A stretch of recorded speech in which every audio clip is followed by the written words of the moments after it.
My name is Mark. I'm 30 years old, and I share a house with my sister. It's one of those mother-daughter setups. 2 floors, 2 separate living spaces, 2 kitchens.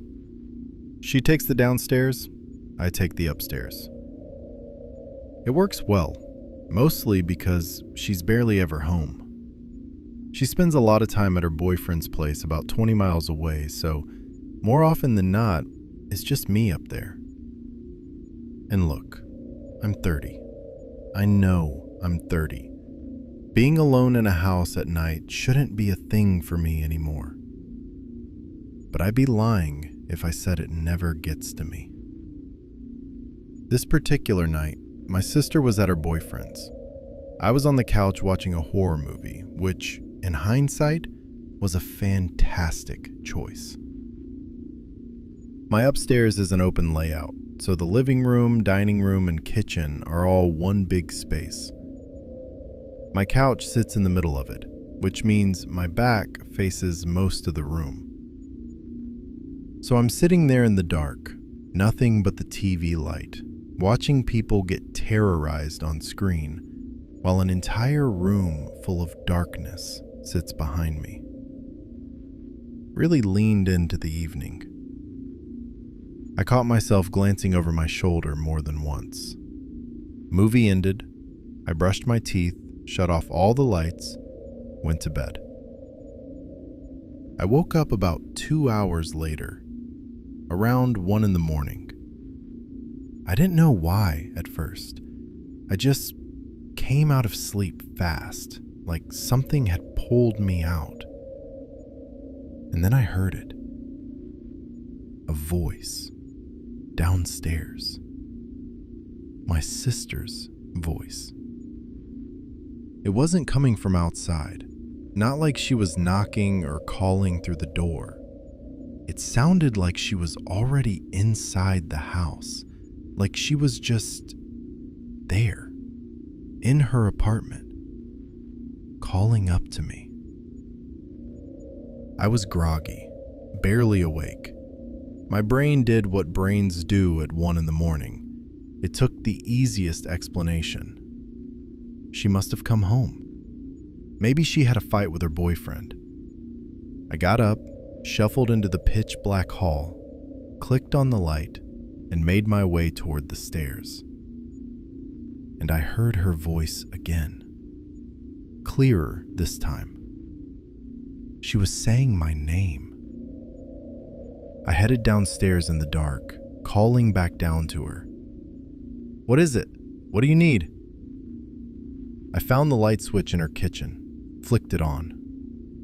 Those old fluorescent lights that take a second to fully brighten. They came up slowly. And as the room came into focus, I saw the whole space. Kitchen, living room, empty. No one. I checked her bedroom. Empty. I called her name out loud. One sharp call. Silence. And then, right after my voice died, something dropped. In her bedroom. The one I had literally just checked and walked out of. Something hit the floor. I did not go back in there. I went up the stairs the way a scared kid goes upstairs, fast, not looking back, got into my room, locked the door, grabbed my phone. I called my sister 3 times. No answer. I sat on my bed with the lights on, trying to convince myself I'd imagined it, that I was half asleep, that none of it was real. In the morning, I had a text from her asking why I'd called in the middle of the night. I asked if she'd come home at all. She said no. She'd been at her boyfriend's the whole night and hadn't left once. I went back down to her bedroom to find what had fallen. There was nothing on the floor. Not a single thing that could have made that sound. The easy answer is that I hallucinated it. Half asleep, disoriented, horror movies still rattling around in my head. I want that to be the answer. But I've never hallucinated anything before or since. I don't have sleep issues. And I heard her voice with a clarity that still bothers me. I heard it say my name. And whatever made that sound in the bedroom, it waited until I was gone.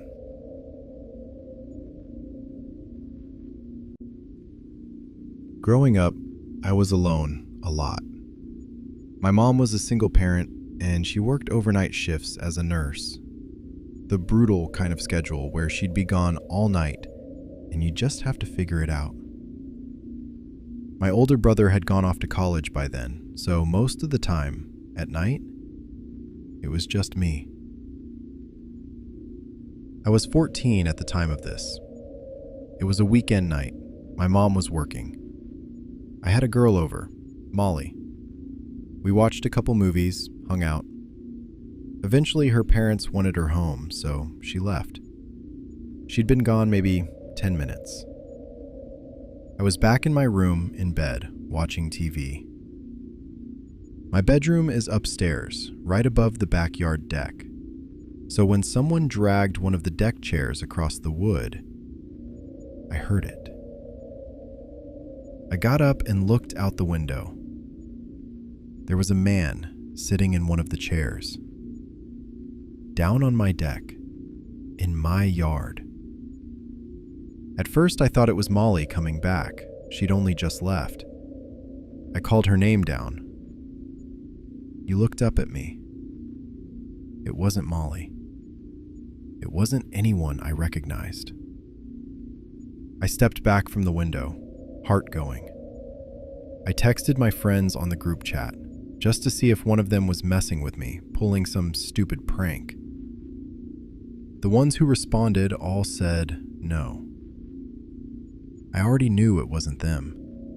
None of my friends would actually do something like that. I inched back to the window and looked down again. He was still there, still sitting in the chair, still looking up at my window.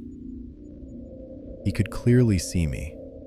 He knew exactly which window I was at. I killed the TV, sat on my bed in the dark, pulled my knees up to my chest. I didn't turn on my phone screen. I was scared he'd see the glow through the window. I didn't move. The window was open, and I didn't want him to hear me. I just sat there, completely still, in the dark, waiting. 5 minutes, maybe more. I finally told myself there was no way he was still there. It had been too long. I got up slowly, walked to the window, and looked down. He hadn't moved. Still in the chair, still staring up at me, like he'd been waiting too. I don't know what came over me. Maybe desperation, maybe just the fact that I had nowhere else to go. But I leaned out and said down to him, "What do you want?" His shoulders started moving, up and down, like he was laughing, hard, but silently. No sound at first. Then, this thin, high wheezing, like he was laughing so hard he couldn't get air. I told him to go away and stepped back inside. I left my room and sat at the top of the stairs, listening. Then I heard the back door. It was being pushed, tested. He was trying to get in. I ran back to my room. A few minutes later, the front door. He'd come around. The knob rattled, the door pushed, then stopped. I was 14 years old, alone in that house. I didn't call 911. I don't fully know why. I think I just froze. I think my brain couldn't get past the fear to do the logical thing. I shut my bedroom window, closed the curtains, and I didn't leave my room again until my mom came home in the morning. If those doors hadn't been locked, I don't know what would have happened. I was 14 and small, and I had no plan. What I keep thinking about is that laugh. Silent at first. Then that wheezing.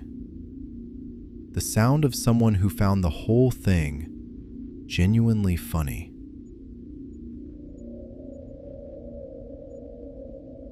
This is the story of the worst night of my childhood. I was 10. We were a family of 5. My parents, me, my older brother who was 14, and my little sister who was 5. On this particular Friday night, my brother was out with his friends, which, as it turned out, didn't end well. My parents got a call from a hospital. He'd been hit by a car. His leg was broken. I was in my room playing a Star Wars game when I heard my mom start crying. I didn't know what was happening, just that something was wrong. My parents threw on their coats, grabbed my little sister, she was too young to leave home, and asked me if I was okay to stay by myself. I said yes. My dad told me everything was going to be fine. I believed him. And to be clear, my brother recovered completely. He was fine. His broken leg is not the scary part of this story. It was just the reason I ended up alone that night. I played my game for a couple more hours. It got late, well past midnight. I turned everything off and got into bed with my Game Boy. A little while later, I heard the front door open. My parents, finally home. I had my bedroom door closed. I listened for their voices, waited to hear them come up the stairs. Nothing. No voices. No footsteps on the stairs, just quiet. Something felt wrong. I opened my door and walked to the banister that overlooked the living room. The lights were off, and there were 3 people standing in my living room. They were tall, and they were not my family. I was frozen for a second, just standing there at the banister, staring down at them in the dark. Then something in me snapped, and I backed into my room as quietly as I could and pulled the door shut. I knew the click was too loud. I knew they heard it. I crossed to my closet, opened it slowly, stepped in behind the boxes and bags stuffed along the back wall, and pulled the door shut. I got down low, behind everything I could put between me and the door. And I waited. My bedroom door opened. Footsteps came in. I couldn't tell if it was one person or 2. I heard them move to my bed, heard my covers being moved, patted down, looking for me. Then the footsteps moved toward the closet, stopped just outside, and the door opened. I didn't look up. I didn't breathe. I made myself as small as I could behind those bags, and I held completely still. The door stayed open. 10 seconds. 20. A full 20 seconds of silence with that door open and someone standing on the other side of it. Then the door closed. Footsteps walked away, out of the room. I stayed in that closet for close to an hour. I didn't move until I heard my parents' actual voices when they came home. I ran downstairs. The front door had been left open. My parents had been in such a rush to get to the hospital that they hadn't locked it. The intruders had walked straight in and taken valuables from the house. I've gone back to that closet door in my mind more times than I can count. The person who opened it and stood there for 20 seconds. Did they see me crouched behind those bags? And if they did, why did they close the door and walk away? Were they someone who just came to steal and couldn't bring themselves to hurt a child they found hiding? Or did they just not see me? And I was that close to dying at 10 years old without even knowing it. When I was a teenager, my parents took a week-long trip. Rare for them, but my mom's wealthy friend paid for the whole thing, and they couldn't exactly say no. I was an only child, so I had the house to myself for 7 days. We lived in a quiet part of Ohio, small road, barely any traffic. The backyard had a big deck, a fish pond, an above-ground pool, and beyond all of that, woods. It was a Thursday night. I was out on the deck, music playing, just relaxing. That's when I thought I heard something from the tree line. I turned the music down and listened. Nothing. I turned it back up. Then I heard it again, clearly this time, over the music. I turned it off completely.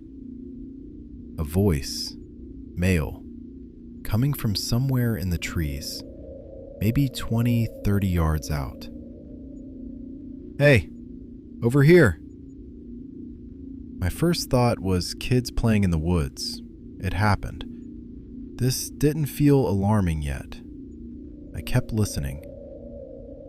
"Hey, over here, we need help." That's when something shifted. The voice was too deep for a kid. And that phrase, "we need help," when you hear that in the dark, something in you responds to it. Then, directly in front of me, clearly aimed at me. "Straight in front of you. Please, come help us." I called back, "Who is that?" The voice came right back. "We're stuck in the woods. We just need help." I asked what that meant. "Just come straight in front of you." And here's the part that still embarrasses me a little. I went. I got up, walked down the deck steps, and started across the yard toward the tree line, calling out that I was coming. The voice answered immediately. "Right in front of you. I can see you." I stopped. Something about that, "I can see you," landed wrong. I called back, "Are you alone, or is someone with you?" No answer. I was maybe halfway to the woods, and in the silence after that question, something caught up with me. The voice never said what they were stuck on, never gave a name, never said anything specific. They just kept pulling me closer. I started walking backward toward the house. I didn't want to turn my back to the trees. I kept my eyes on the dark between them and moved slowly until I was back on the deck. The voice said nothing as I walked away. And that's what confirmed it for me. Because if someone genuinely needed help, if they were actually stuck out there, and they watched me turn around and leave, they would have said something, begged me to stay, said anything. The silence meant they had a different plan, and the plan only worked if I came to them. I went inside, locked everything, sat in the living room for a while. A little while later, the voice again, closer, not in the woods anymore, in the backyard. Then splashing, from the pool or the pond, I couldn't tell. I went to the window. I didn't see anyone at first. Then, a face. Just ahead above the far side of the pool, half hidden in shadow, dark hair, looking straight at the house. And his voice, calm and quiet. "I see you," with a laugh behind it.